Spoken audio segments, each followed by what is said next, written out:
Bien, señores, este es el acontecimiento que marca esta semana en el mundo. La escogencia de un nuevo papa. El honor ha correspondido al cardenal estadounidense Robert Francis Prevost.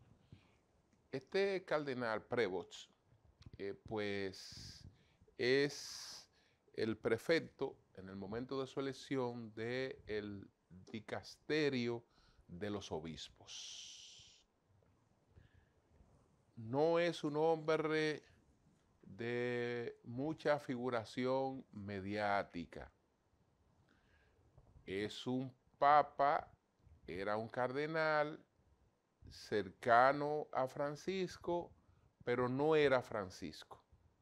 Es decir, no es una persona radical. Y se escoge en una iglesia que ha tenido mucha confrontación con el Papa Francisco, porque la iglesia estadounidense ha estado entre las mayores opositoras a Francisco. Por eso, incluso en Estados Unidos surgió una entidad para propiciar un mejor gobierno de la iglesia, y esa entidad elaboró un programa para auscultar a los cardenales. Ese programa se llama el Red Hat Report, y ahí se estudia completamente la vida de los, de los cardenales en todo lo que tiene que ver con cuestiones públicas y con cuestiones privadas.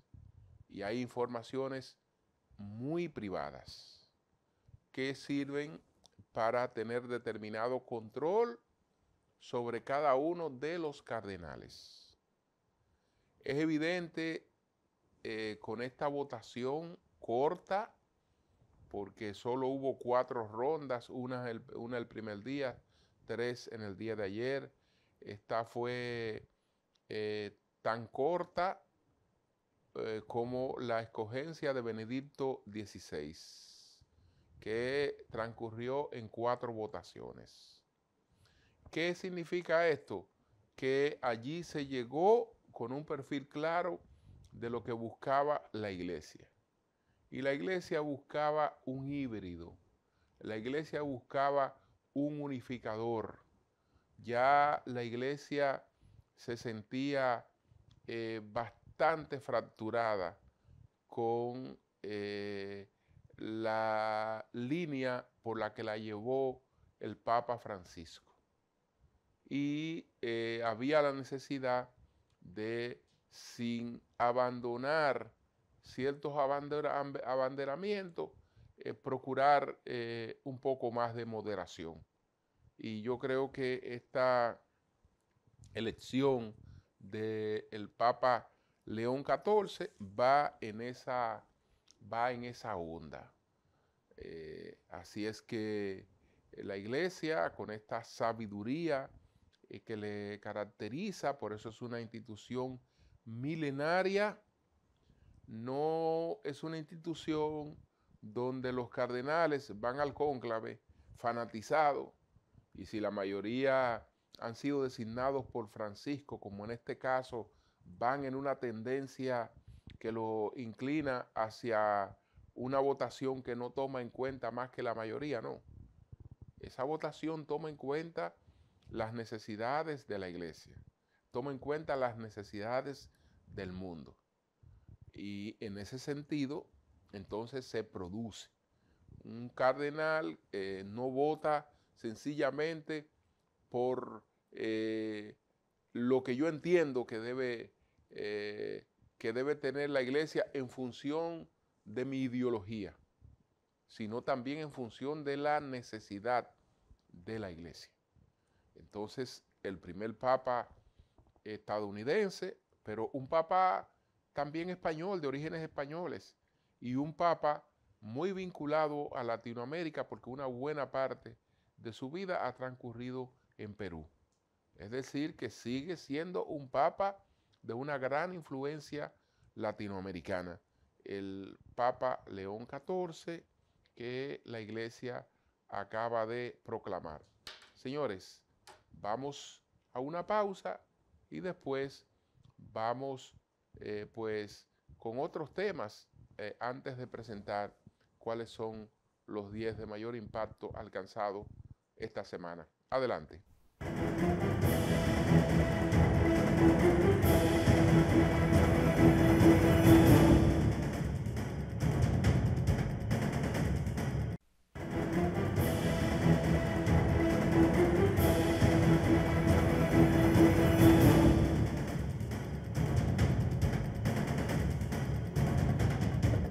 Bueno, quiero referirme a dos acontecimientos luctuosos. El primero, pues, es el más reciente. Lamentar mucho el fallecimiento repentino de nuestro querido amigo Roberto Rodríguez Marchena. Fue el vocero de las administraciones del presidente Danilo Medina, una persona muy cercana al presidente Danilo Medina. Era un político con bastante formación y era realmente una persona que creía en las políticas públicas, creía en transformar la vida de las personas a través de las políticas públicas. Creo que eso es lo que lo llevó a la política. Una persona honesta, muy ética, muy respetuosa, don Roberto Rodríguez Marchena, y su muerte es una sorpresa porque también es una persona que llevaba la vida de manera cuidadosa. Tal vez el único señalamiento que pudiera hacerse era, bueno, él era fumador de cigarrillos. Eh, eh, Eso era lo único, pero no era una persona, digamos, de muchos tragos, ni de malas noches, y de comida cuidadosa,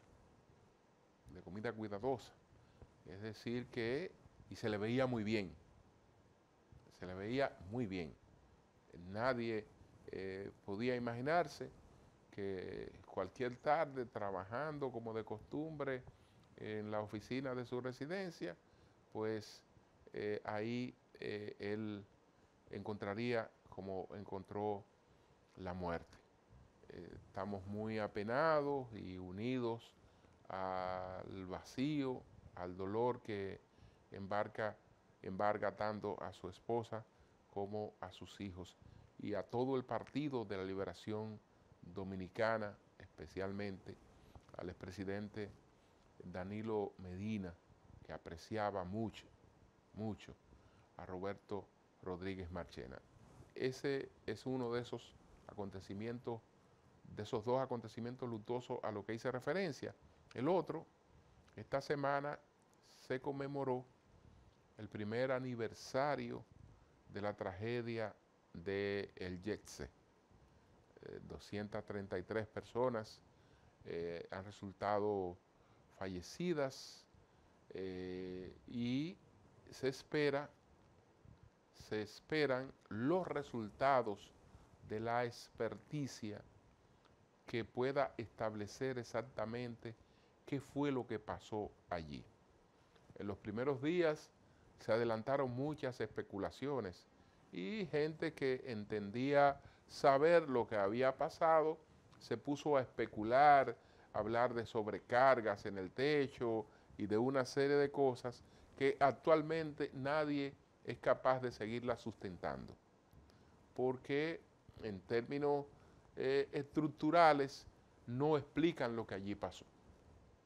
Entonces, es una experticia profunda la que tiene que establecer qué fue lo que, lo que pasó allí. Y entonces ya a partir de ahí, bueno, están las, las responsabilidades del lugar. Esta es una tragedia que no tiene comparación, cómo se encuentran estas familias que de repente han perdido a sus seres tan queridos de manera inesperada, gente que salió a divertirse, gente alegre, gente de trabajo, entre ellos muchos, muchos amigos, otros que han quedado con lecciones, con frustraciones. Es una gran tragedia, es una gran tragedia de la que recuperarnos nos tomará mucho tiempo, mucho tiempo. Pero lo importante, señores, es que pueda establecerse qué fue lo que pasó allí. Nada de lo que en principio se ha estado especulando explica el derribo de un techo de la forma en la que se produjo en el Jet. Y esto lo he consultado con varios estructuralistas. Por lo menos en términos de la cuestión de carga, no encuentran la explicación de lo que allí ocurrió. Por eso hay que ver, yo sé que muchas de estas cosas van al laboratorio, que se toman un tiempo, tal vez se busquen también expertos internacionales. Hay que saber qué fue lo que pasó allí. Y reiteramos pues nuestra solidaridad, nuestras condolencias con todas las familias que están de duelo, que están de luto por esta tragedia. Señores, vamos a presentar de inmediato cuáles fueron los 10 temas de mayor impacto esta semana. Adelante.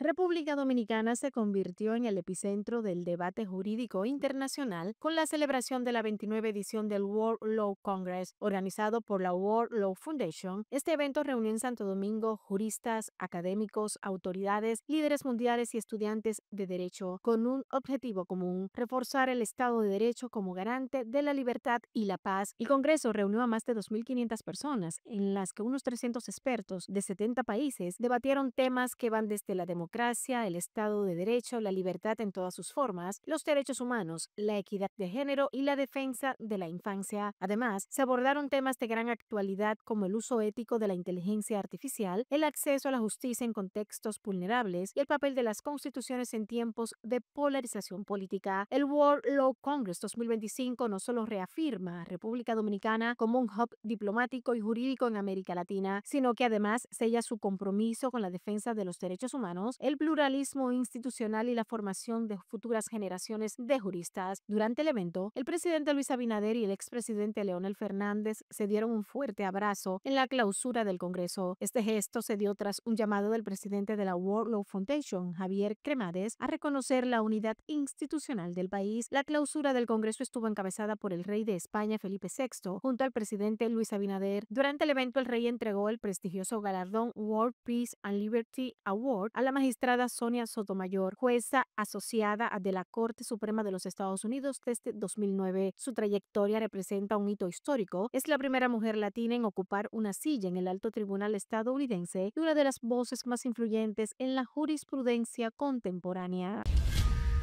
El presidente Luis Abinader remitió al Senado de la República el proyecto de ley que regularía la libertad de expresión y los medios digitales. En la misiva de remisión al Congreso Nacional, el presidente Abinader resalta que el proyecto tiene por objeto regular la libertad de expresión en todas sus manifestaciones: prensa escrita, radio, televisión, espectáculos públicos y redes sociales; resguardar el derecho a la comunicación social y periodismo, así como también proteger el derecho de acceso a la información y crear al Instituto Instituto Nacional de Comunicación, INACOM, como órgano regulador del ejercicio en el país de estos importantísimos derechos fundamentales. El proyecto también establece que INACOM tendrá autonomía administrativa y funcional. El Congreso Nacional designará a sus miembros, lo que garantizará su independencia del Poder Ejecutivo y reforzará su legitimidad institucional. Nancy Rodríguez, coordinador de la comisión redactora, dejó claro que el Instituto Nacional de Comunicación, INACOM, propuesto en el proyecto, no tendrá poder para borrar contenidos ni sancionar publicaciones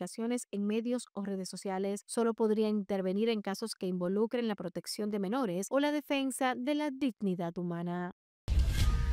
El presidente Luis Abinader envió de forma oficial las cartas invitando a los expresidentes Danilo Medina, Leonel Fernández e Hipólito Mejía a una reunión con el fin de llegar a un consenso político frente a la situación que atraviesa Haití. En la misiva, el mandatario citó a los expresidentes para el próximo 14 de mayo a la 1 de la tarde en el Palacio Nacional y dijo que el propósito es definir una posición nacional consensuada sobre este tema. La situación crítica en Haití y sus repercusiones directas sobre nuestro país demandan un ejercicio patriótico, franco y directo como el que usted ha practicado toda su vida, detalló Abinader al expresidente Hipólito Mejía, mientras que a Leonel Fernández le detalló su visión estratégica, su experiencia diplomática y su entendimiento del contexto internacional serán fundamentales para este diálogo de alto nivel, en tanto que a Danilo Medina le dijo que su enfoque pragmático y orientado a resultados será esencial para conseguir un marco de entendimiento que nos permita actuar con visión de Estado. En ese mismo orden, los expresidentes Danilo Medina, Leonel Fernández e Hipólito Mejía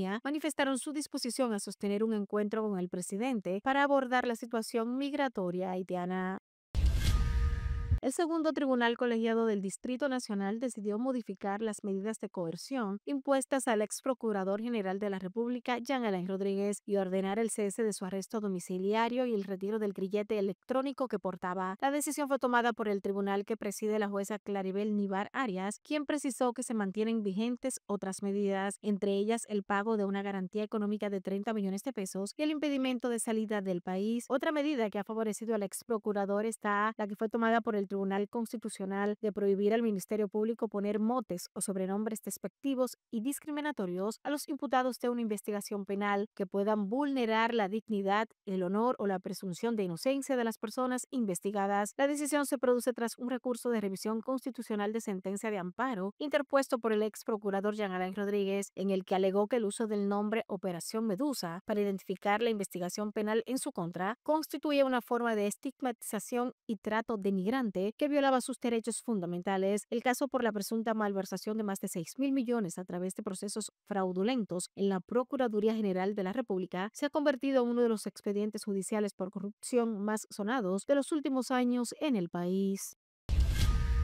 Las lluvias torrenciales que han azotado gran parte de República Dominicana en los últimos días han dejado a su paso un rastro de destrucción, deslizamientos de tierra, viviendas afectadas, personas desplazadas, comunidades incomunicadas y hasta granizadas, todo como consecuencia de una activa vaguada. Las intensas lluvias que han impactado diversas zonas del país en las últimas horas han dejado un saldo de más de 800.000 personas afectadas en el suministro de agua potable y al menos 16.670 ciudadanos desplazados de sus hogares, según informó el Centro de Operaciones de Emergencias, COE. El informe más reciente detalla que 3.055 viviendas sufrieron daños, 6 puentes y 6 carreteras presentan afectaciones y al menos 23 comunidades han quedado incomunicadas. Además, 4 acueductos están fuera de servicio, siendo las provincias de Puerto Plata y La Vega las más perjudicadas, sobre todo en sus sectores agrícola y productivo. De igual forma, una persona resultó muerta al resbalar y caer en la cañada de Los Camberos del sector Padre Las Casas, al registrarse fuertes lluvias y granizadas la noche del pasado lunes en varios sectores de Puerto Plata. La persona fallecida, solo identificada como Carlos Manuel Domínguez Sosa, de 58 años, era un mecánico soldador del sindicato de camioneros, quien habría sido arrastrado por una cañada en medio de las fuertes lluvias.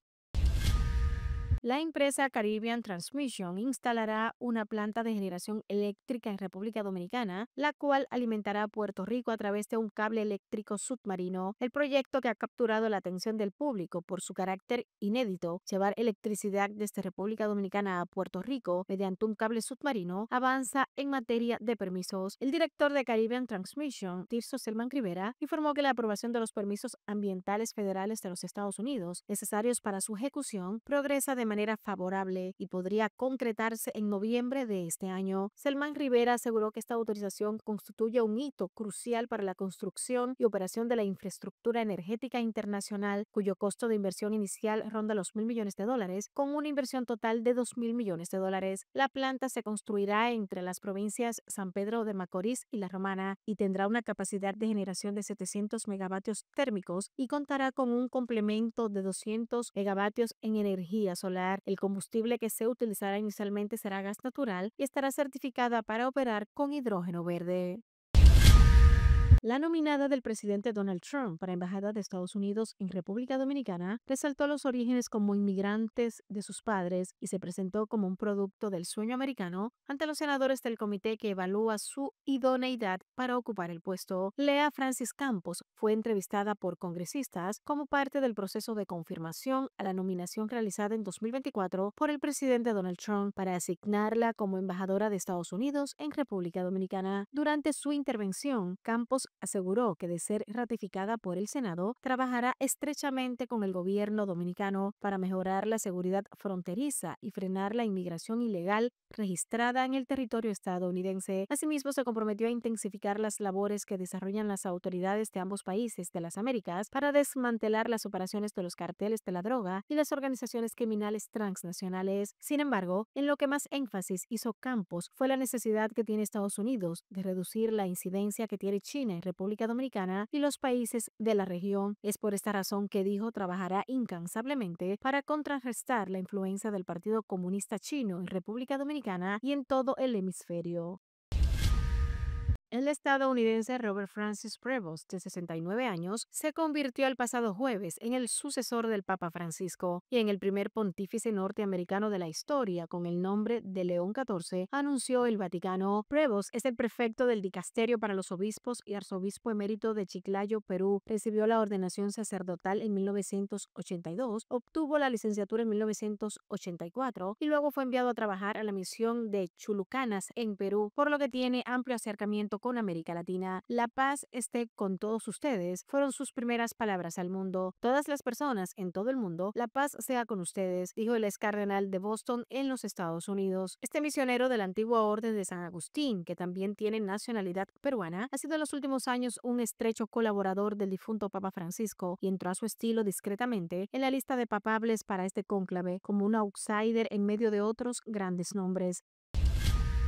El Departamento de Estado de Estados Unidos designó a la coalición criminal Bin and San y a la pandilla Grand Griff, ambas de Haití, como organizaciones terroristas. Estos grupos se unen a una lista creciente que incluye a 8 organizaciones latinoamericanas, como el Cartel de Sinaloa de México, el Tren de Aragua de Venezuela y la pandilla salvadoreña Mara Salvatrucha MS-13. El Departamento de Estado indicó que estas bandas han matado y continúan atacando personas en Haití, a las fuerzas de seguridad haitianas y al personal de la misión de apoyo multinacional a la seguridad MSS, y un comunicado del secretario de Estado, Marco Rubio. Los individuos o entidades que provean apoyo material o recursos a Bit and San o Grand Griff pueden enfrentarse a cargos penales y no ser admitidos o expulsados de Estados Unidos, indicó Rubio. Grand Griff, que está considerada como la mayor y la más peligrosa pandilla de la región de Artibonito, clave por ser la zona de mayor producción de arroz del país caribeño. Según el gobierno estadounidense, la banda ha sido responsable del 80% de las muertes de civiles reportadas en Artibonito, así como de ataques a la policía haitiana y a la misión internacional de seguridad liderada por Kenia, entre ellos el asesinato de un oficial keniano en febrero pasado.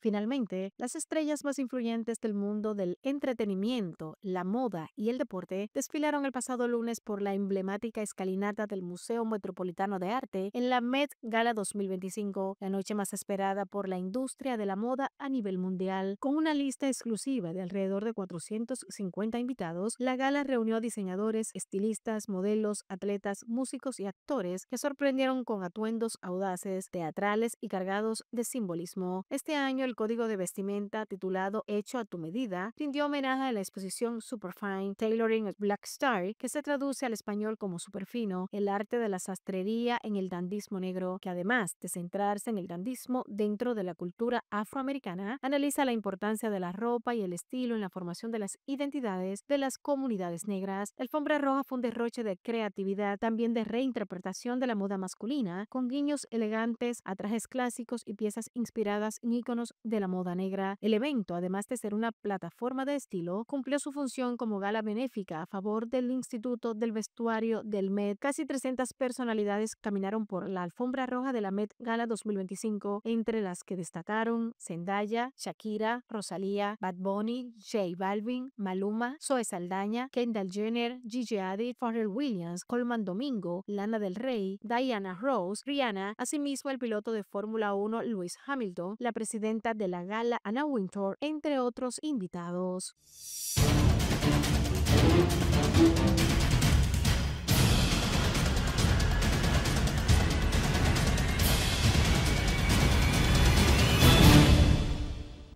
Una pausa, retornamos en breve.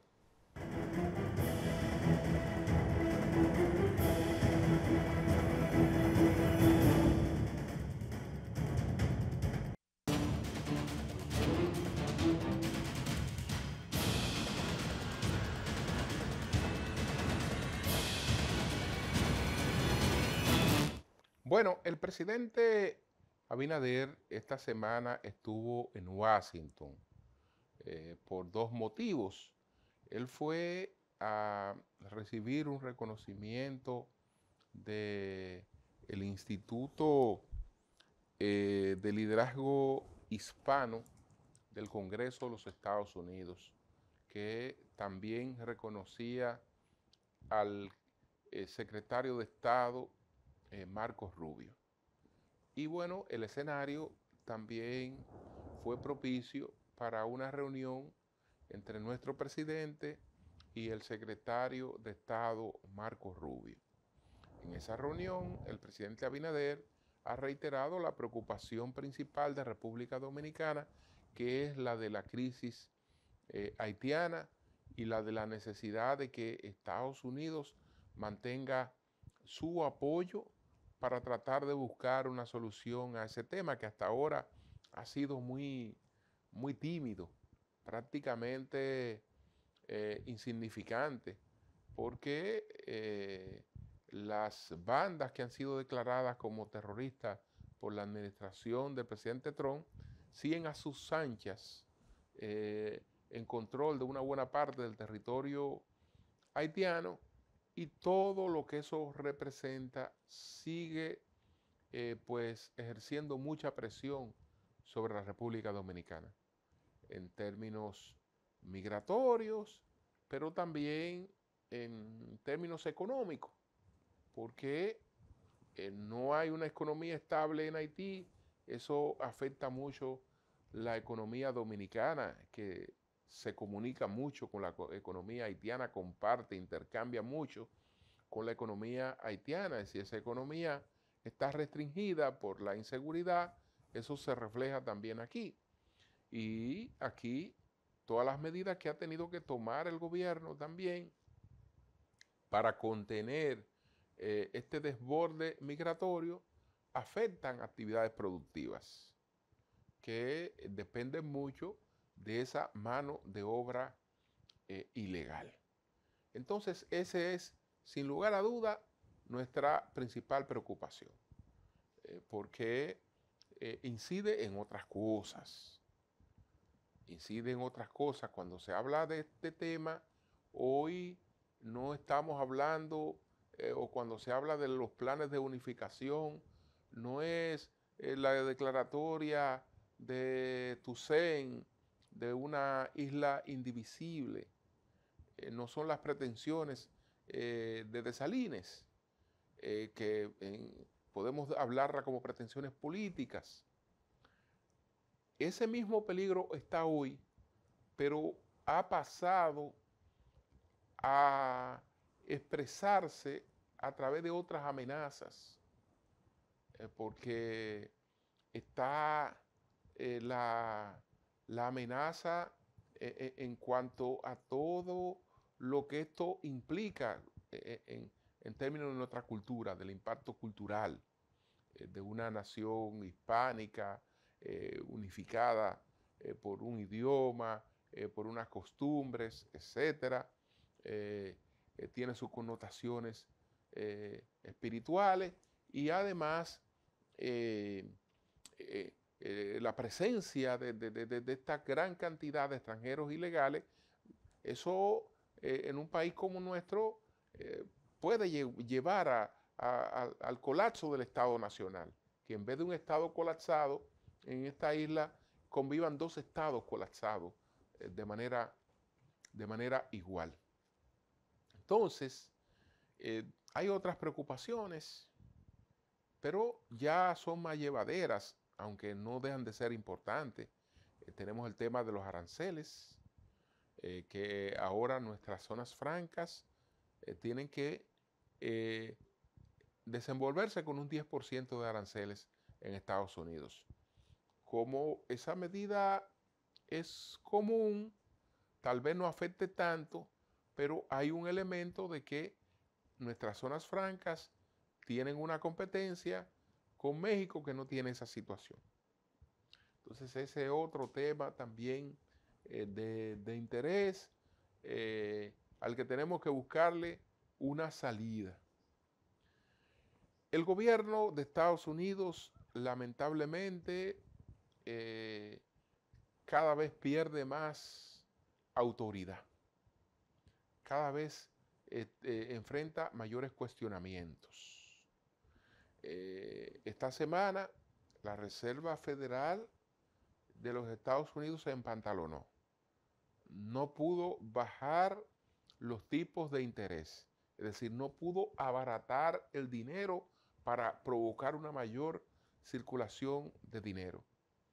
Y Jeremy Powell, el presidente de esa Reserva Federal, advirtió que el tema de los aranceles, el mantenimiento de esa guerra de aranceles, va a repercutir en inflación y en un incremento del desempleo, desacelerando también la economía. Es decir, que los efectos van a ser muy perjudiciales. Esos efectos perjudiciales tienen una repercusión también sobre la economía nuestra.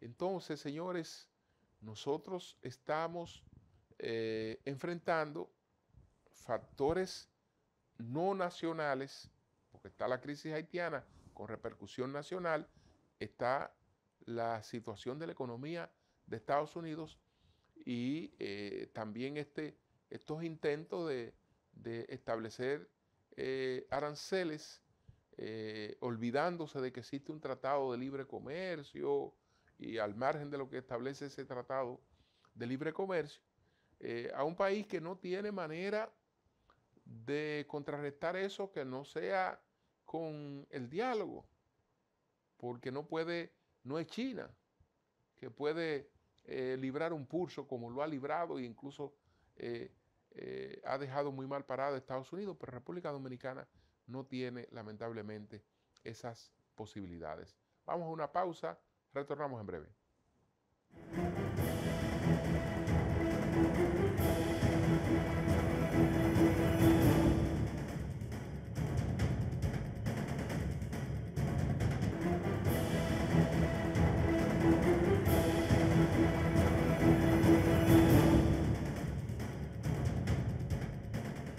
Bueno, hay muchos debates en el país sobre una propuesta que tenía varios años de discusión.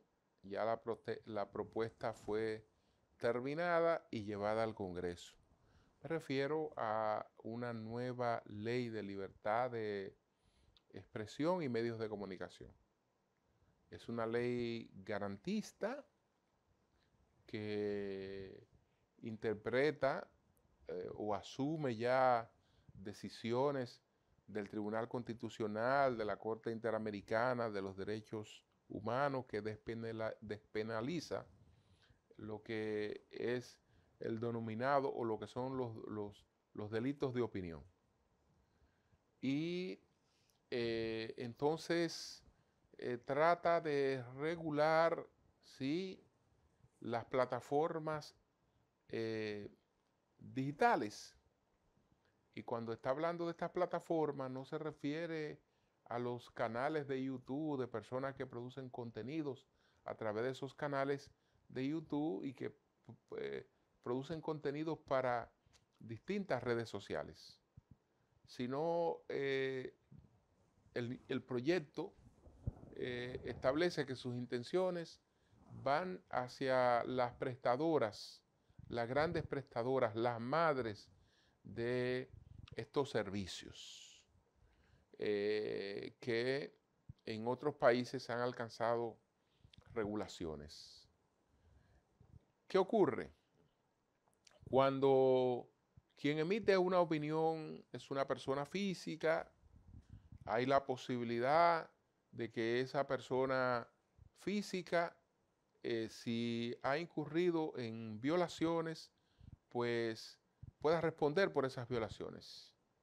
Pero en los tiempos en los que vivimos, hay muchas opiniones. La mayor parte de esas opiniones que se emiten en redes sociales no son de personas físicas, sino son de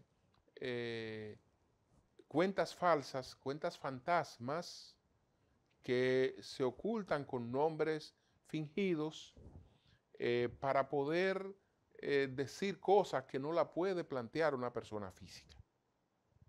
Entonces, hay gente que insulta a cualquiera.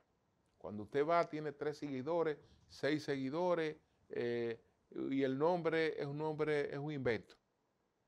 Un invento. Entonces, habría que llegar a la propia plataforma para establecer quién está detrás de eso. ¿Quién está detrás de eso?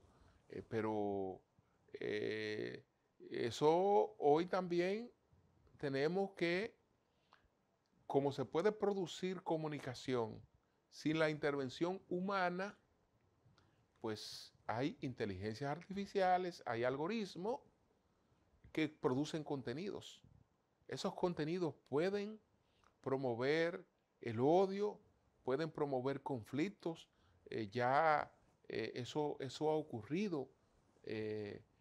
Por ejemplo, usted busca el genocidio, la matanza contra los Rohingya. Esa matanza contra los Rohingya,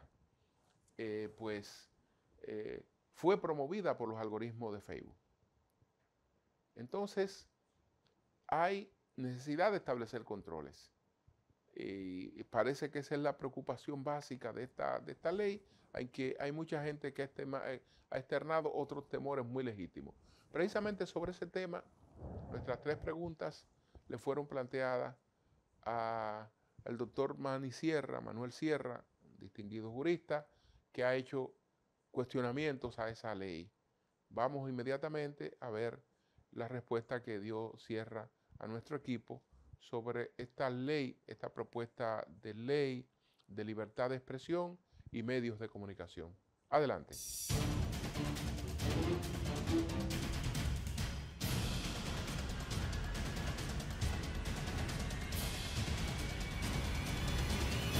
¿Cuál es el objetivo principal de la Ley de Libertad de Expresión y de Medios de Comunicación? El objetivo principal, con lo que hasta ahora se observa en el proyecto, es lógicamente reglamentar la libertad de expresión.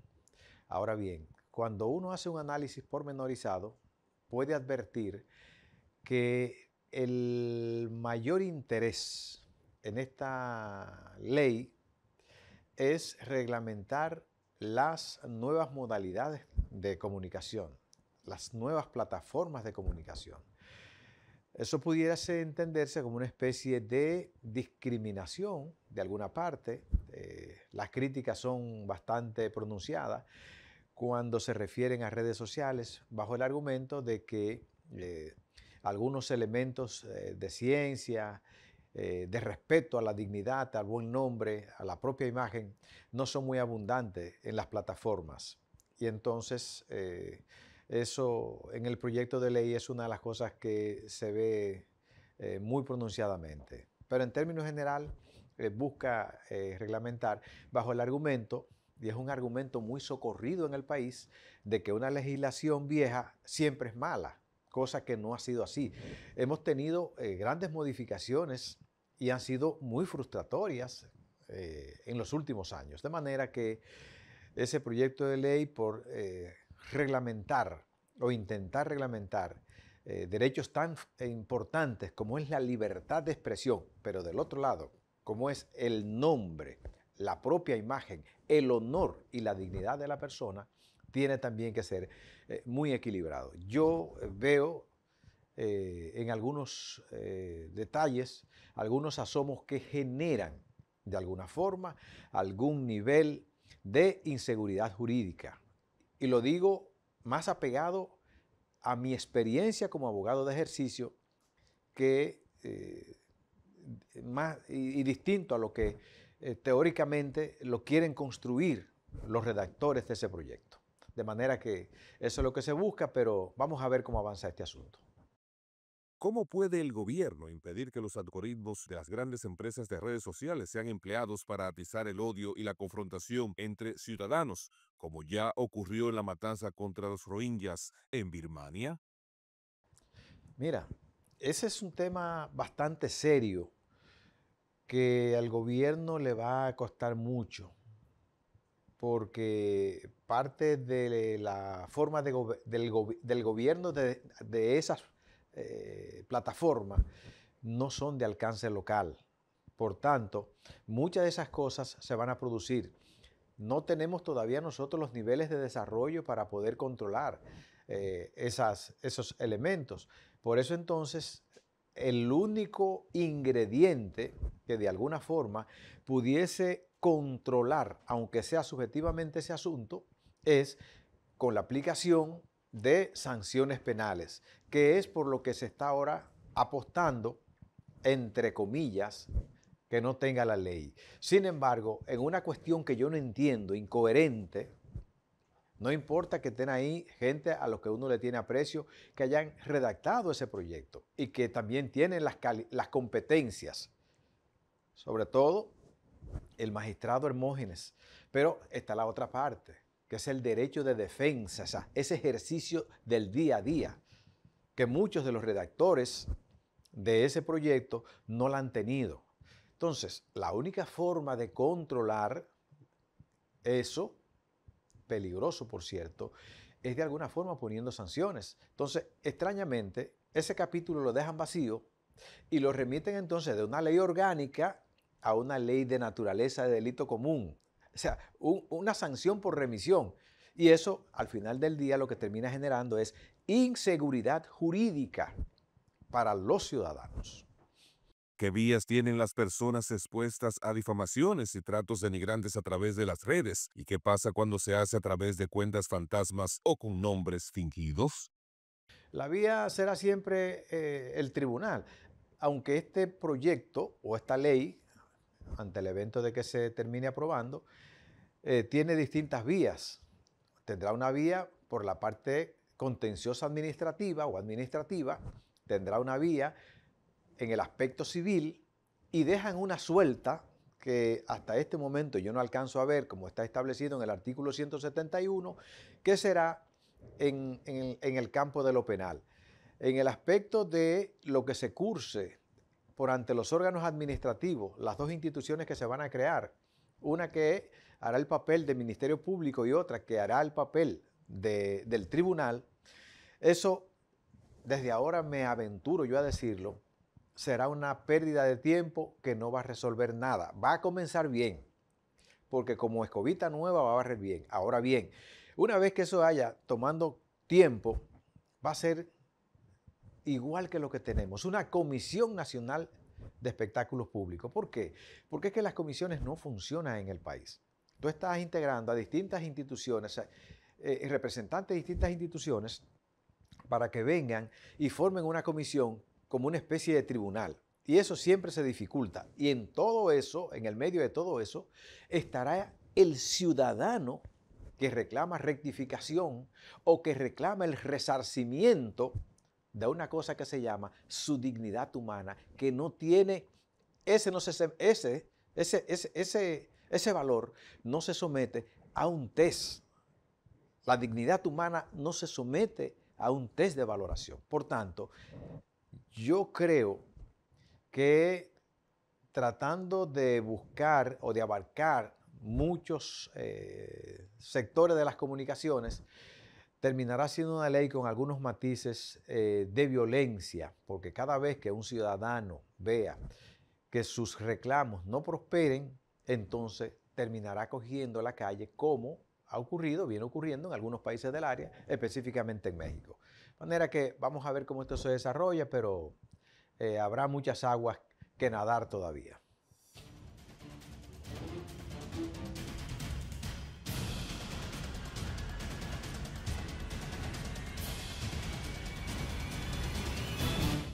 Una pausa, retornamos en breve.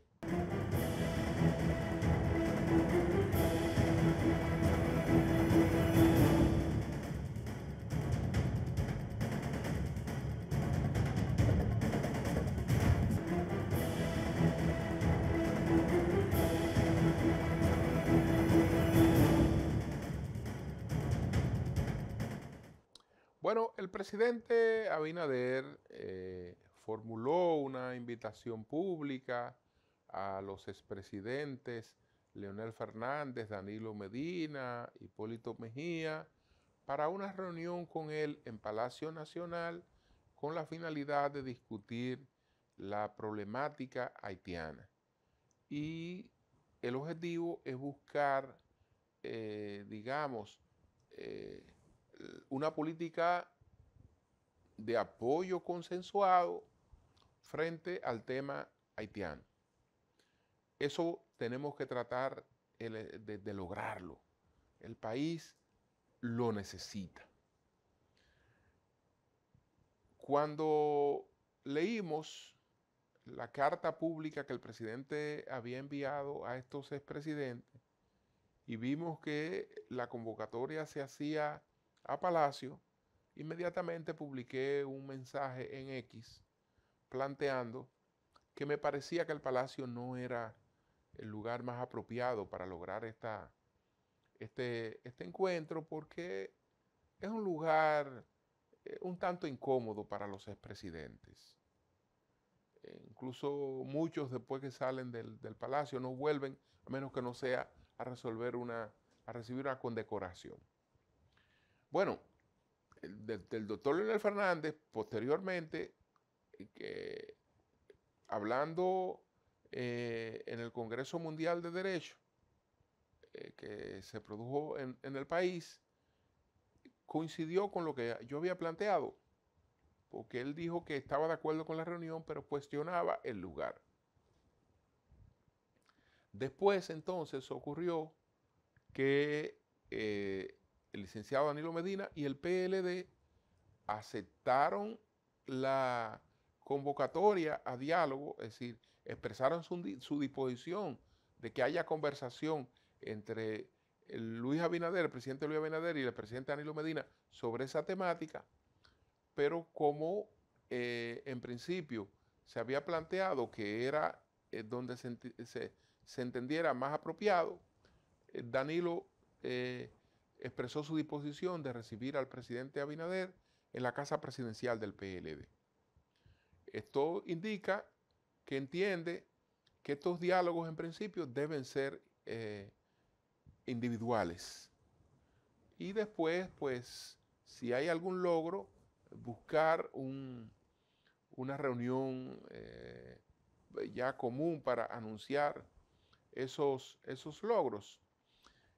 ¿Qué quiere decir esto? Que el encuentro, como había sido previsto en principio, no se va a dar. Hubo un acontecimiento que indicaba otra cosa, porque después que el expresidente Fernández dijo eso, al día siguiente, en esa misma actividad que era el Congreso Mundial de Derecho, en la clausura coincide la presencia del presidente Abinader con la presencia del expresidente Fernández y bueno, ahí estaba el rey Felipe VI. Entonces, ahí se produce un saludo, un abrazo, una levantada de manos del presidente Abinader y Leonel Fernández, y cualquiera pensaba que eso planteaba un clima muy propicio para lo que estaba planteando Luis Abinader. No, eso fue un hecho que hay que verlo en el contexto en el que ocurrió, en una actividad de carácter internacional. Ese es un gesto de dos líderes políticos dominicanos que es sobre todo un gesto de beneficio para el país, pero que no tiene que ver nada con posiciones con relación a otros temas. Y si bien es cierto que en el caso de Leonel Fernández podemos hablar de un gesto positivo, pero para el país, en términos políticos, Leonel Fernández, que es el hombre que en estos momentos está a la cabeza de la oposición como aspirante presidencial, entonces eso no le resulta muy conveniente, porque ese abrazo se le presenta una cierta cercanía, eso se asocia con otra cosa, lamentablemente, aunque tampoco tenga absolutamente nada que ver con eso. Entonces, probablemente lo que vamos a tener son reuniones individuales del presidente Fernández, del presidente Abinader, en distintos escenarios con cada uno de estos expresidentes, y después pudiera lograrse otra cosa, pero ya eso solo sería un avance. Ojalá se logre. Quiero tratar otro punto breve sobre el PRM, porque hay un elemento nuevo, que es la competencia por la Secretaría General del PRM. Por la presidencia del partido no habrá competencia porque la va a buscar Luis Abinader y nadie tiene posibilidad de competir con él, y no creo que a nadie le interese competir con él por la presidencia del PRM. Sin embargo, hay un conflicto por la Secretaría General, porque ese partido hasta ahora se había mantenido unido porque la presidencia le tocaba a Luis Abinader a través de la persona que él señalara, y la Secretaría General a Hipólito Mejía a través de quien él entendiera, que ha sido preferiblemente hasta ahora su hija Carolina Mejía. Ahora la Secretaría tiene que ir a votación y ya se anunció y se confirmó esta semana que Alfredo Pacheco va a competir por esa Secretaría General. Lo que quiere decir que una posición que ya antes Hipólito Mejía la tenía como una posición que era una cuota de poder a lo interno del partido, ahora es una cuota que tiene que ser competida. Y eso crea otro panorama. Eso crea otro panorama que va a crear conflictos allí a lo interno.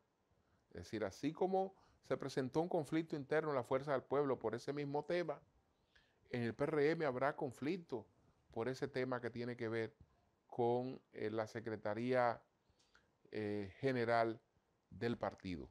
Desde luego que sí. Señores, buenas noches.